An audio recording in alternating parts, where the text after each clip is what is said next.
Joint family. रोशनी, अब तेरी शादी की उम्र हो चुकी है, सब तेरे लिए लड़का देख रहे हैं और तू है कि 8-9 बजे बिस्तर से उठ रही है। मम्मी, क्या आप भी सुबह सुबह ज्ञान दे रही हो? सोने तो दो कम से कम। क्या करें, अब तेरी हरकतें ही ऐसी हैं। चल अब बिस्तर छोड़ और मेरे साथ खाना बनाना सीख। ना, मैं नहीं बना रही खाना वाना, आप प्लीज जाइए ना यहाँ से। रोशनी की बातों से निराश होकर निशा वहाँ से चली जाती है। निशा, तुम रोशनी को घर का कामकाज क्यों नहीं सिखाती? अगर यही हाल रहा फिर तो 2 दिन में उसके ससुराल वाले उसे यहाँ छोड़कर चल देंगे। मैं तो बहुत कोशिश करती हूँ उसे घर की जिम्मेदारियाँ सिखाने की, लेकिन वो मेरी सुने तब ना। आप तो जानते ही हैं ना कि वो कितनी जिद्दी है। हमें निशा के लिए एक ऐसा लड़का ढूंढना होगा जिसका भरा पूरा परिवार, सास ससुर से लेकर जेठ जिठानी देवर ननद सब। यहाँ ना सही, लेकिन शादी के बाद उसे वहाँ अपनी जिम्मेदारियों का एहसास जरूर होगा। कुछ दिनों के बाद रोशनी का परिवार उसके लिए लड़का देखना शुरू कर देता है और एक दिन चिराग नाम का लड़का रोशनी को देखने अपने परिवार के साथ उसके घर पहुंच जाता है। देखिए भाई साहब, मैं पहले ही आपको बता देती हूँ, हमारा परिवार बहुत बड़ा है, इसलिए अगर आपकी लड़की हमारे घर की जिम्मेदारियाँ बिना ना नुकुर के उठा सकती है तभी हम ये रिश्ता पक्का करेंगे। अरे ये भी कोई बोलने वाली बात है बहन जी, हमारी रोशनी आपके पूरे परिवार को बैठे बैठे खिला सकती है, इतनी जिम्मेदार है मेरी बेटी।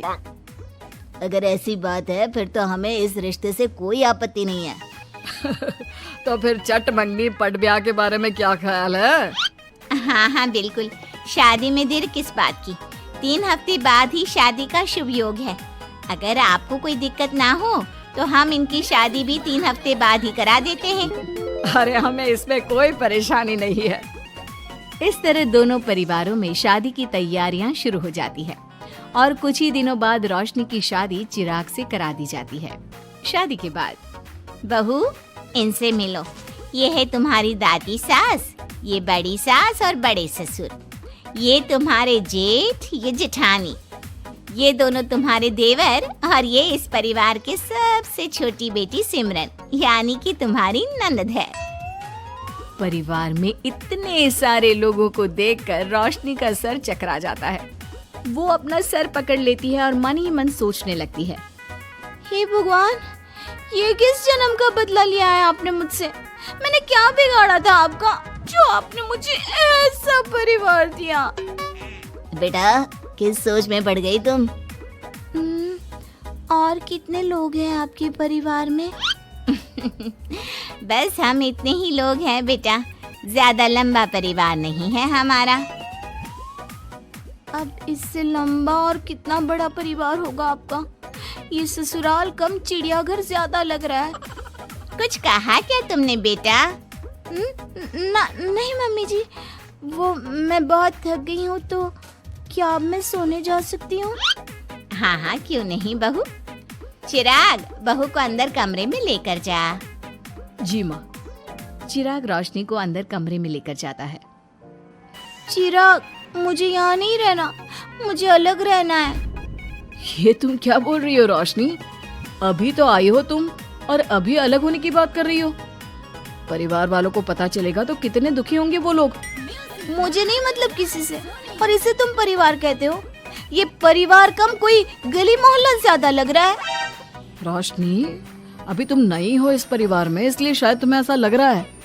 कुछ दिन में आदत हो जाएगी तुम्हें। चिराग की बात सुनकर रोशनी अपना सर पकड़ लेती है। आपको समझाना तो दीवार में सर पटकना है। मैं सो रही हूँ, लाइट ऑफ मत करना, मुझे अंधेरे में नींद नहीं आती। इतना बोलकर रोशनी बिस्तर पर लेट जाती है। रोशनी को देखकर चिराग का मुंह खुला का खुला रह जाता है। वो भी पैर पटकते हुए बिस्तर के दूसरे कोने में अपना मुंह मोड़कर सो जाता है। अगले दिन, देवरानी जी, आप उठ भी जाइए, सुबह के 6 बज चुके हैं। सोने दो ना मम्मी, क्यों परेशान कर रही हो? देवरानी जी, मैं आपकी मम्मी नहीं जेठानी हूँ। सुबह सुबह क्या मजाक है मम्मी? इतना कहकर रोशनी अपनी आंखें मसलते हुए उठती है और अपनी जेठानी को देखकर चौंक जाती है।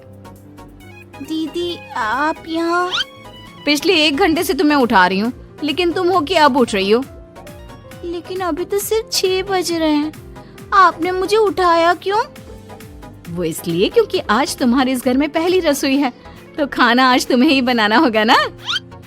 क्या? मुझे पूरे मोहल्ले के लिए खाना बनाना पड़ेगा?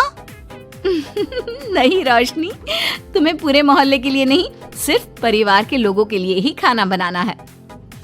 आपका परिवार किसी मोहल्ले से कम है क्या? कुछ कहा क्या तुमने? हाँ नहीं दीदी, आप चलिए, मैं अभी फ्रेश होकर आती हूँ। आरती वहाँ से चली जाती है, जिसकी थोड़ी देर बाद रोशनी भी रसोई में जाकर मजबूरी में सबके लिए खाना बनाने लगती है। पूरे 2 घंटे मेहनत करने के बाद उसका खाना बनकर तैयार होता है। वाह बहू, खाना तो बड़ा स्वाद बना है। सच में बहू, तुमने भले ही बहुत देर लगाई खाना बनाने में, लेकिन खाना बहुत स्वादिष्ट बना है। आपके हाथों में तो जादू है देवरानी जी। मैं तो कहती हूँ अब से रोज आप ही खाना बनाया कीजिए, क्यों मम्मी जी?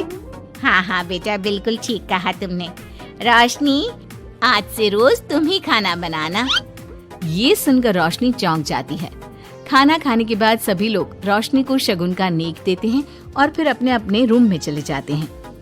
क्या यार रोशनी, इतना टेस्टी खाना बनाना जरूरी था क्या? अब फंस गई ना तू।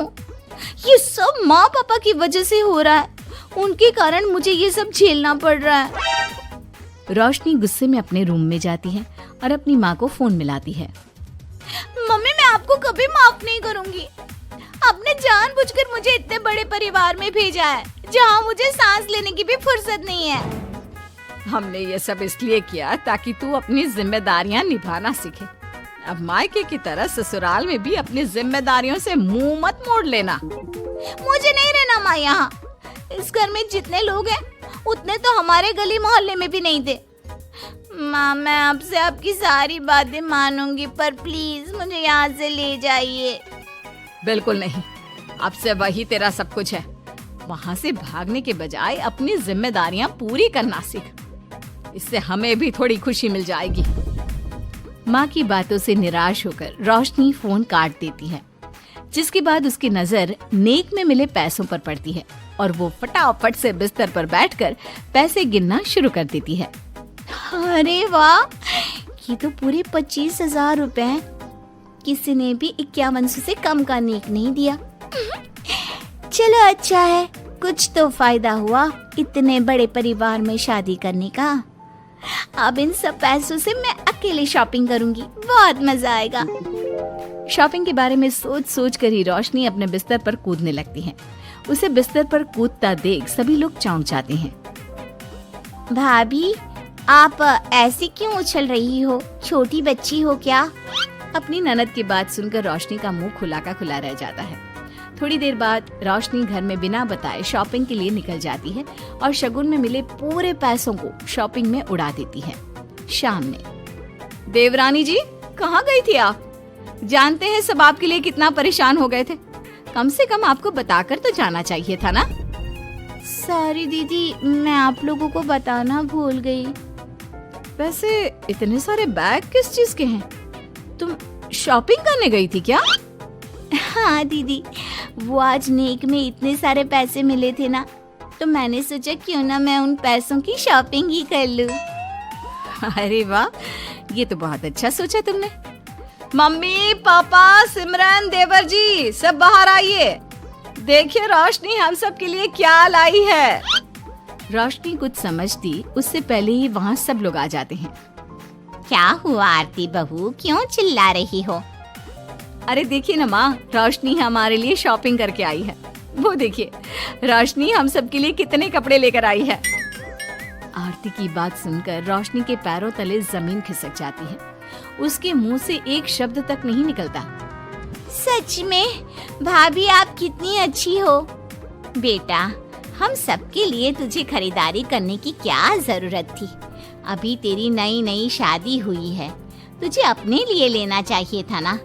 एक काम कर, ये सारे कपड़े तू ही रख ले, किसी को कुछ देने की जरूरत नहीं है। चलो, कोई तो समझदार है इस घर में। वाओ भाभी, कितनी सुंदर ड्रेस है। ये शॉर्ट ड्रेस मुझे पता है आप मेरे लिए ही लाए होंगे, है ना? इसे मैं रख लेती हूँ। माँ, रोशनी इतने प्यार से सबके लिए कपड़े लेकर आई है, हमें मना नहीं करना चाहिए। तू सही बोल रही है बेटा, उसका मन रखने के लिए मैं ले लेती हूँ 1-2 साड़ियाँ। रोशनी झूठी मुस्कान लिए खड़े होकर सब देखती रहती है। देखते ही देखते उसके लाए सारे कपड़े घर वाले आपस में बांट लेते हैं और अब सिर्फ एक रुमाल को छोड़कर उसके पास कुछ नहीं बचता। अब ये रुमाल भी क्यों छोड़ा, इसे भी ले ही लेते। इतने में ही सिमरन रोशनी को आवाज देती है। भाभी, वो गलती से रुमाल रह गया है, क्या वो मुझे मिल सकता है? रोशनी वो रुमाल भी सिमरन को दे देती है। इतनी मेहनत से मैंने ये सब कुछ लिया था, लेकिन इन लोगों से मेरी खुशी बर्दाश्त नहीं हुई, कुछ भी नहीं छोड़ा। थोड़ी देर बाद रोशनी का पति भी वहां आ जाता है। मैंने सुना है आज तुमने सभी के लिए खरीदारी की है, तुम मेरे लिए कुछ लेकर नहीं आई? बस फिर क्या था, इतना सुनते ही रोशनी का पारा हाई हो जाता है और वो चिराग को घूरने लगती है, जिससे चिराग डर के मारे वहां से खिसक जाता है। हाय रे, फूटी किस्मत मेरी, जो ये जॉइंट फैमिली मेरे मत्थे चढ़ी।